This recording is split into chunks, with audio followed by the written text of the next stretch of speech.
Hello friends, welcome to my channel truth of share market. So discuss कर लेते हैं stocks for 27 दिसंबर 2023। आज अगर मार्केट की बात करें तो मार्केट ऑलमोस्ट थोड़ा ऊपर गया एंड बेस बना के थोड़ा ऊपर जाके ही क्लोजिंग दी है। ठीक है, तो क्लोजिंग बेसिस पे देखें तो नो डाउट बुलिश है। अब देखना यह है कि कल क्या ये इंपॉर्टेंट लेवल ब्रेक करना है, क्योंकि अगर देखा जाए एचडीएफसी बैंक में, तो देखो एचडीएफसी बैंक में double top kind of structure बन रहा है। अगर ये लेवल क्रॉस होता है 1687 के ऊपर, इवन 88 लेके चलना, 1688 के ऊपर निकलता है तो 1697 एंड 1707 तक के टारगेट आपको इजीली देखने को मिलेंगे। यहाँ अगर एसएल की बात करें तो 1685, ठीक है, 3 पॉइंट का एसएल लेके चलेंगे हम। और अगर बियरिश कब होना है तो 1680 के नीचे जाता है तो ही हम बियरिश होंगे for the target of 1673 and 1666। ठीक है, उसके बाद क्या है, देखो ये अगर यहाँ से प्रॉफिट बुकिंग आती है तो काफ़ी अच्छी प्रॉफिट बुकिंग हमें देखने को मिल सकती है। एक M pattern kind of structure complete कर सकता है ना। तो यहाँ अगर एचडीएफसी बैंक की बात करें तो कल के लिए काफ़ी इंपॉर्टेंट लेवल पे है।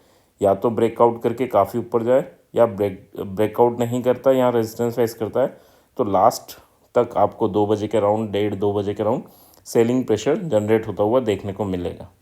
So that's about HDFC bank. अगर सेलिंग साइड की बात करें, यहाँ पर एसएल क्या लेके चलना है तो 1684 का आपका एसएल बनेगा फॉर सेलिंग साइड एंड 1685 का एसएल बनेगा for buying side.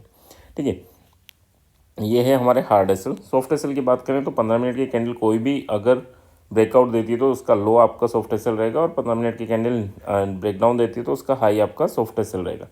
Gap up open होता है, यहाँ टकराते ऊपर जाता है तो बाय करेंगे, एंड अगर इस रेंज में आ जाता है तो लोअर रेंज के लिए हम सेल कर सकते हैं। गैप डाउन ओपन हो, यहाँ टकरा के नीचे जाने लगे तो सेल करेंगे, और इस रेंज में चला जाए तो फिर हम बाय करेंगे फॉर दिस टारगेट। ठीक है, तो ये सिंपल सा मेथड है जो हमें यूज़ करेंगे कल के लिए। नेक्स्ट बात कर लेते हैं एक्सिस बैंक। एक्सिस बैंक की बात करें तो देखो 1095.5 अगर ये ब्रेक होता है तो आपको 1105 एंड देन 1115 तक के टारगेट इजीली देखने को मिलेंगे। यहाँ पर अगर एसएल की बात करें तो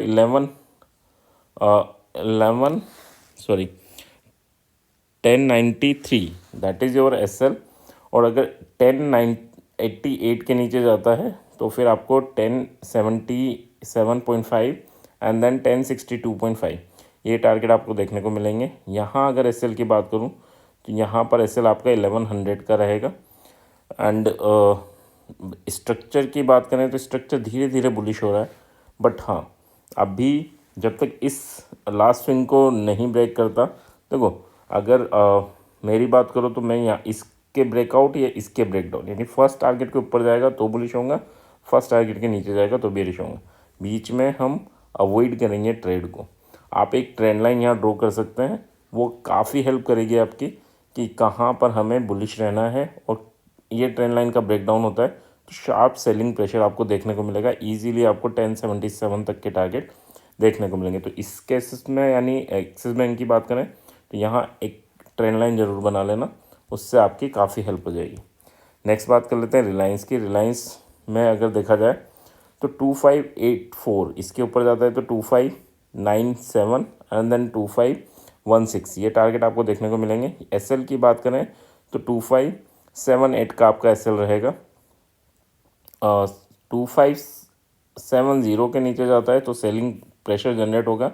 कहाँ तक? 2556 फर्स्ट टारगेट रहेगा एंड देन 2545 ये आपका सेकंड टारगेट रहेगा।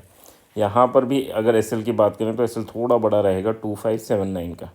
ठीक है, यानी 9 पॉइंट का एसएल रहेगा सेलिंग साइड में। बाइंग साइड में छोटा एसएल है हमारा ओनली 4 पॉइंट का, 5 पॉइंट का, बट हाँ सेलिंग साइड में थोड़ा प्रेशर रहेगा। यहाँ पर भी आप चाहें तो एक ट्रेंड लाइन ड्रॉ कर सकते हैं। ट्रेंड लाइन से क्या हेल्प होती है कि आपको ब्रेकआउट क्लियरली विजिबल होंगे, और जैसे ही ब्रेकआउट होंगे तो फिर आपको स्ट्रॉन्ग सेलिंग प्रेशर भी देखने को मिलेगा। कभी अगर ब्रेकआउट हो रहा है और मान लो चलती कैंडल में आपने एंट्री ली, तो आपने एंट्री ले ली, बट अगर क्लोजिंग ऊपर हो जाती है तो फिर आपको एग्जिट कर लेना है अपनी पोजीशन। दोबारा वापस नीचे जाने की कोशिश करें तो फिर से री एंटर कर सकते हैं। ठीक है, नेक्स्ट अगर हम बात करें so that is Infosys. Infosys में थोड़ा सेलिंग प्रेशर देखने को मिला, बट आज की अगर हम बात करें 4-5 कैंडल काफ़ी छोटी रेंज में इसने आज ट्रेड किए। 1548 के ऊपर जाता है तो 1558 एंड 1570 तक के टारगेट आपको देखने को मिलेंगे। 1542 के नीचे जाता है तो 1530 एंड 1518 ये टारगेट आपको देखने को मिलेंगे। एसएल की बात करूँ तो 1545 का एसएल रहेगा फॉर 46 का एसएल रहेगा for selling side, and buying side की अगर बात करें सो दैट इज़ 1544, ये आपका एसएल रहेगा for buying side. Structure no doubt अभी जब तक ये होल्ड करता है लॉन्ग टर्म में हम बुलिश रह सकते हैं 1518 का, बट हाँ ये अगर कभी भी टूटेगा तो काफ़ी तेज़ शार्प सेलिंग आपको देखने को मिलेगी इन दिस इन्फोसिस में, ठीक है। बट अभी आईटी सेक्टर हो सकता है अच्छी रैली दी है, बट कंसोलिडेशन के चांसेस ज़्यादा रहेंगे, ठीक है। एसबीआई की बात कर लेते हैं, एसबीआई में क्या चल रहा है। एसबीआई अगर 639 के ऊपर जाता है तो 643 एंड 648 तक के टारगेट आपको देखने को मिल सकते हैं। 635.5 के नीचे जाता है तो सेलिंग प्रेशर जनरेट होगा 632 एंड 627.5। एसएल की बात कर लें तो एसएल आपका रहेगा 637.5 फॉर बाइंग, एंड अगर सेलिंग की बात करें तो सेलिंग के लिए 638 का आपका एसएल रहेगा फॉर सेलिंग। स्ट्रक्चर देखो, इसमें एक डब्लू काइंड ऑफ स्ट्रक्चर बन सकता है, अभी नहीं पता, बट हाँ ये यहाँ अगर थोड़ा सा और नीचे है यहाँ पर एक बाइंग जनरेट हो सकती है आपकी, और फर्स्ट टाइम जब आएगा तो नो डाउट होगी, और यहाँ तक के टारगेट तो आपको इजीली मिलेंगे। बट हाँ ये अगर कंप्लीट डब्लू करता है तो काफ़ी अच्छा है, और ये अगर डबल बॉटम का ब्रेकडाउन देता है तो भी सेलिंग प्रेशर अच्छा हमें देखने को मिलेगा।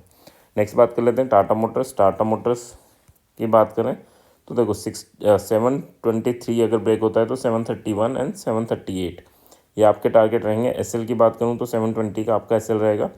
719 अगर ब्रेक होता है तो 713 एंड 705.5 ये आपके टारगेट रहेंगे। 721 का आपका यहाँ एसएल रहेगा, ठीक है।